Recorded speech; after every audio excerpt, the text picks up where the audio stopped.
You think you know how knights trained? All that romantic nonsense about noble lords practicing elegant swordplay in castle courtyards.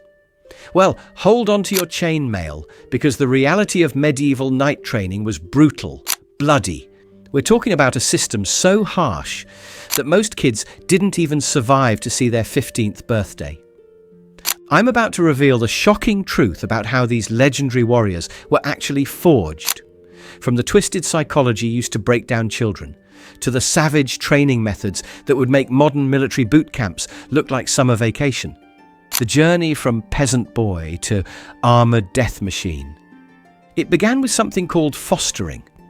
Noble families would literally trade their 7-year-old sons like livestock, sending them to live with complete strangers. Why? Because your own parents might go soft on you. They had no problem breaking you down completely and rebuilding you from scratch. These boys became pages, which sounds innocent enough until you learn what that actually meant. Pages weren't cute little servants running around castles. They were prisoners in a carefully designed psychological experiment. Every aspect of their lives was controlled, monitored, and manipulated to create the perfect warrior mindset. The first lesson wasn't about combat at all. It was about pain tolerance. Pages would be beaten regularly, not as punishment, but as training. The logic was twisted but effective. If you couldn't handle a beating from your master, how could you survive a battlefield where enemy weapons were trying to kill you? They called it toughening, but modern psychology would recognize it as systematic abuse designed to create emotional numbness. But here's where it gets really dark. These beatings weren't random. They were calculated to break down the child's natural fear responses. Masters would study each page, finding their specific breaking points, then systematically exploit them. Some boys cracked under the pressure and were sent home in disgrace. Others became hollow shells, perfect for moulding into emotionless killers. The daily routine of a medieval page was designed around one principle: strip away everything that made them human and rebuild them as weapons. They woke before dawn, often in freezing cold stone chambers with no heating. Their first task, caring for their master's weapons and armour, not because it was menial work, but because they needed to develop an almost religious reverence for the tools of war. While handling these weapons, pages learned their first crucial lesson about medieval combat: weight. A full suit of armour weighed between 60 and 80 pounds. A knight's sword was typically 3 to 4 pounds. A war hammer could be 8 pounds or more. These weren't the lightweight props you see in movies. They were brutal, heavy instruments designed to crush bones and tear through metal. Pages spent hours each day just carrying these weapons, building the specific muscle groups needed for combat, but not in the way you'd expect. They weren't doing medieval push-ups or lifting stones. Instead, they performed something called burden training.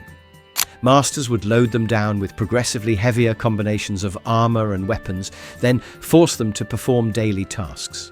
Imagine trying to serve dinner while wearing a 40-pound mail shirt and carrying a shield, or cleaning floors while balanced with a sword at your hip. This wasn't just strength training. It was teaching their bodies to function normally under combat loads. By the time they reached their teens, wearing armour felt as natural as modern clothes. But the physical conditioning was nothing compared to the psychological warfare. Pages lived in constant fear, not just of their masters, but of each other. The fostering system deliberately created competition between boys. Masters would pit pages against each other in brutal contests, rewarding the winners and punishing the losers. These weren't friendly competitions. Boys fought with wooden weapons that could easily break bones. They wrestled until someone was knocked unconscious.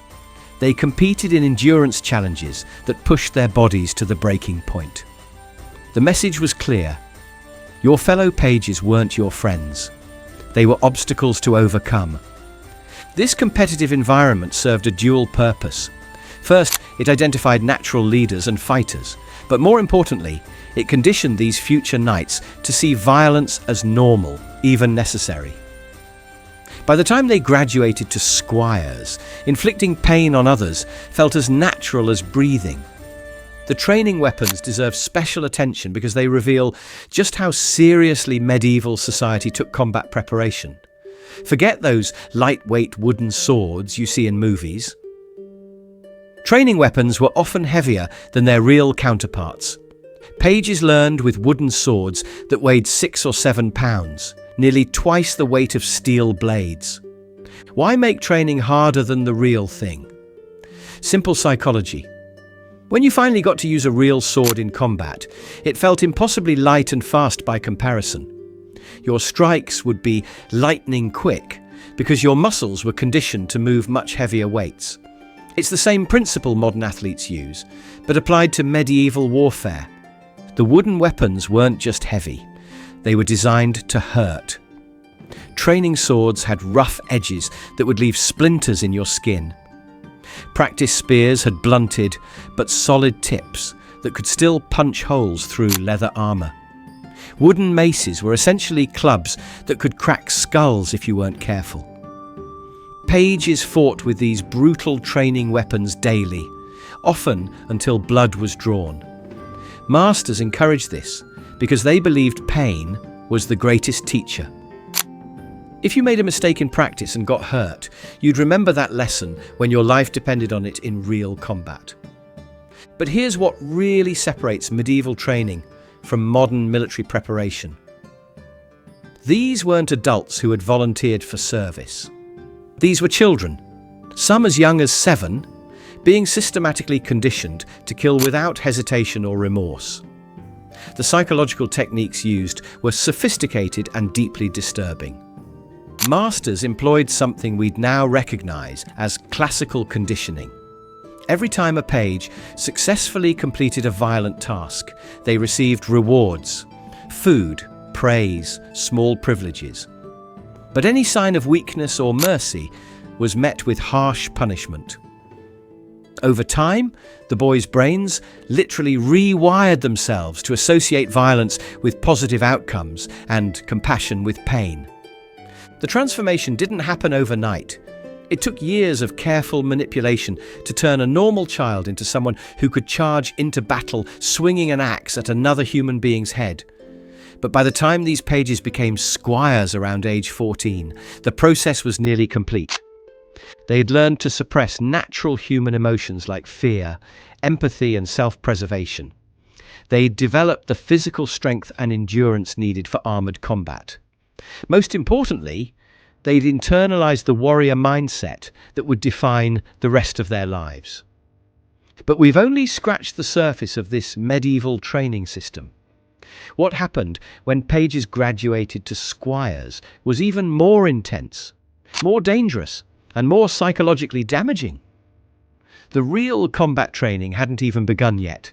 At 14, everything changed. The boy you once were was gone forever, replaced by something harder, colder, and infinitely more dangerous. Welcome to the squire years, where the real nightmare began. As a squire, you were no longer learning about violence. You were living it. Your new role was simple. Follow a fully trained knight everywhere he went, including into actual combat. No practice swords now, no wooden shields, real steel, real blood, real death. The first shock was discovering that knights weren't the honorable heroes from the stories. They were professional killers who viewed warfare as a business transaction. Your knightmaster might spend Monday morning butchering peasants in a village raid, then Tuesday afternoon discussing poetry with nobles at court. The ability to switch between brutal violence and civilized behavior wasn't considered unusual. It was expected. Your job as a squire was to keep your knight alive and effective in battle. This meant learning skills that would horrify modern people. You had to master the art of helping wounded knights continue fighting, not healing them, mind you, just keeping them functional long enough to keep killing. You learned to quickly patch arrow wounds with whatever materials were available. Mud, cloth, even human hair could be used to stop bleeding temporarily. You discovered which injuries were immediately fatal and which ones a knight could fight through for a few more minutes. Most disturbingly, you learned when it was more efficient to finish off your own wounded allies rather than waste time trying to save them. The weapons training intensified beyond anything you'd experienced as a page. Squires didn't just learn to use swords and shields, they mastered every weapon that might appear on a medieval battlefield. War hammers that could crush plate armor, crossbows that required 200 pounds of force to draw, pole axes designed specifically to punch through helmets and into the brains underneath.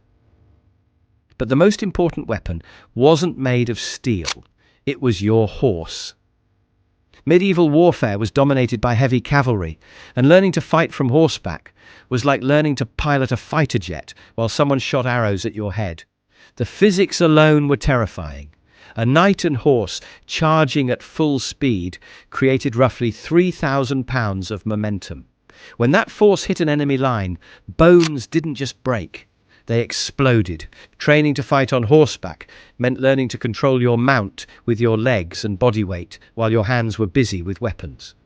You practiced striking targets while galloping past them at 20 miles per hour. You learned to lean out of your saddle to deliver killing blows without falling off your horse.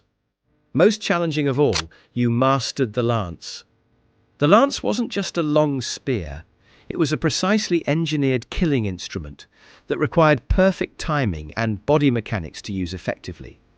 Get the angle wrong by a few degrees and you'd miss your target completely.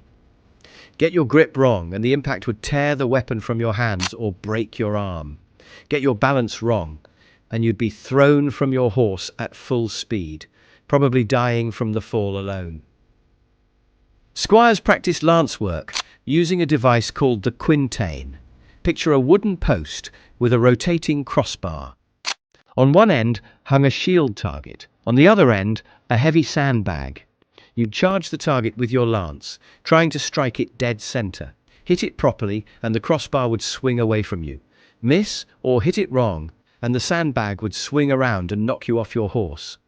It sounds almost comical until you realize that the sandbag weighed about as much as a fully armored knight.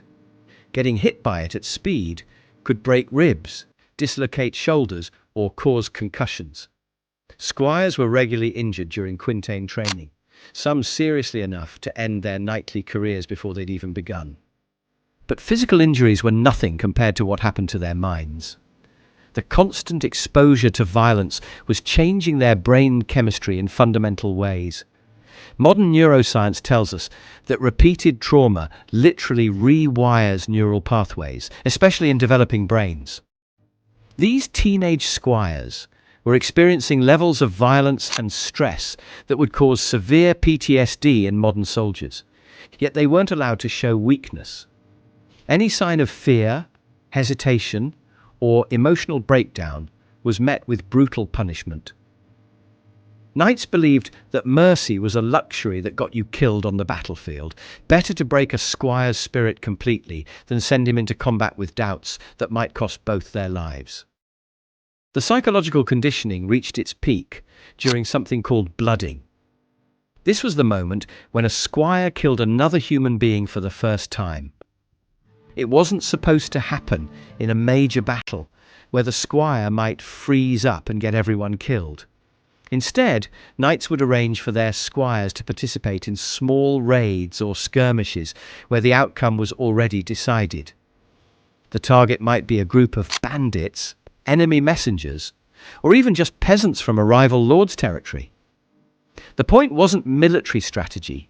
It was crossing a line that could never be uncrossed. Once you'd taken a human life, something inside you changed forever. The knights knew this, and they used it as the final step in their psychological conditioning.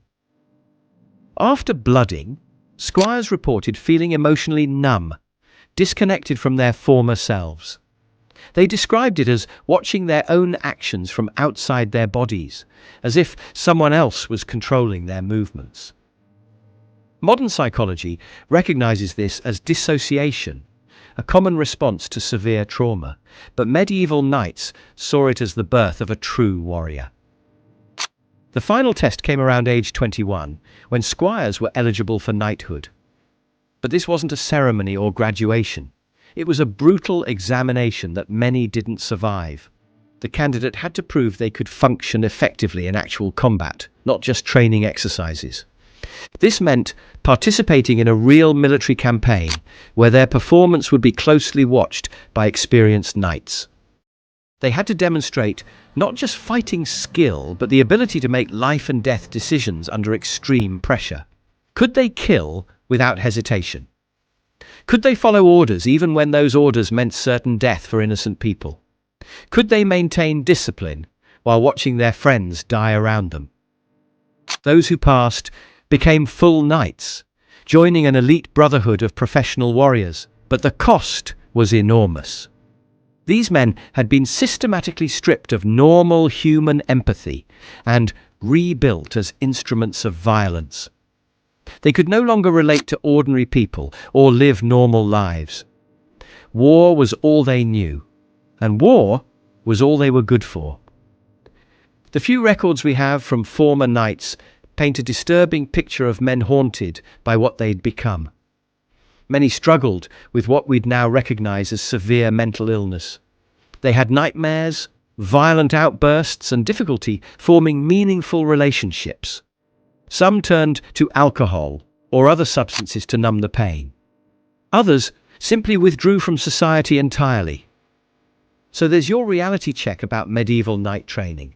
It wasn't romantic or noble. It was a systematic process of child abuse, designed to create emotionally damaged killers. These weren't heroes from fairy tales. They were traumatized victims of a brutal system who then inflicted that same trauma on others. The next time you see a movie about brave knights riding off to save the day, remember what it really took to create those warriors. Remember the 7-year-old boys torn from their families and subjected to years of psychological and physical torture. Remember that behind every shining suit of armor was a broken human being who'd paid an unimaginable price for their fighting skills. Medieval knight training was effective at producing warriors, but at a cost that no civilized society should ever be willing to pay. Thank you for watching this episode of Middle Age Madness. If this opened your eyes to the darker side of medieval history, make sure to subscribe because we're just getting started. Remember that history is rarely as noble as the stories make it seem.